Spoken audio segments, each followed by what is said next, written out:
Hi hello ನಮಸ್ಕಾರ friends. ಇವಾಗಲೇ ನೋಡಿರ್ಬೋದು ನೀವು ಈ ಒಂದು ಪಾಟ್ಗಳಲ್ಲಿ ಈ ಒಂದು ಮೂಲಂಗಿ ಮತ್ತು ಮೆಂತೆಯನ್ನು ಹಾಕಿ ನಾವು ಆಲ್ರೆಡಿ ನಿಮಗೆ ತೋರಿಸಿದ್ವಿ. ಈ ರೀತಿಯಾಗಿ ಬೆಳೆದಿದೆ. ಇವಾಗ ಮೂಲಂಗಿ ಈ ರೀತಿಯಾಗಿ ಬಂದಿದೆ ಮತ್ತು ಮೆಂತೆ ಈ ರೀತಿಯಾಗಿ ಬಂದಿದೆ. ಇಲ್ಲೂ ಕೂಡ ಮೆಂತೆ ಹಾಕಿದ್ವಿ. ನಿನ್ನೆ ಈ ಒಂದು ಮೆಂತೆ ದಾಲ್ ಮಾಡೋಕ್ಕೋಸ್ಕರ ಈ ಒಂದು ಮೆಂತೆಯನ್ನು ಕಟಾವು ಮಾಡ್ಕೊಂಡ್ವಿ.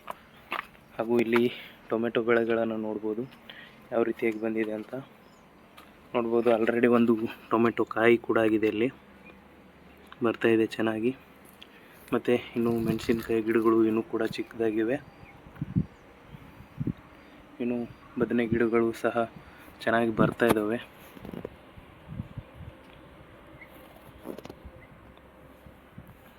ನೋಡ್ಬೋದು. ಇದಕ್ಕೆ ಮೊನ್ನೆ ನಾವು ಈ ಒಂದು ಜೀವಾಮೃತವನ್ನು ಕೂಡ ಹಾಕಿದ್ವಿ. ಬಟ್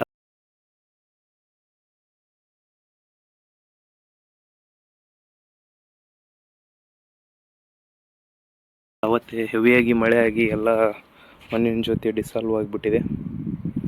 ಚೆನ್ನಾಗಿ ಬರ್ತಾ ಇದೆ ನಮ್ಮ ತರಕಾರಿ. ನೀವು ಕೂಡ ಈ ರೀತಿಯಾಗಿ ಸಣ್ಣ ಜಾಗದಲ್ಲಿ ನಿಮಗೆ ಮನೆಗೆ ಬೇಕಾದಂಥ ತರಕಾರಿಗಳನ್ನು ಬೆಳ್ಕೋಬೋದು. ಇದಿಷ್ಟು ಇವತ್ತಿನ ಈ ಒಂದು ಅಪ್ಡೇಟ್ ಆಗಿದೆ.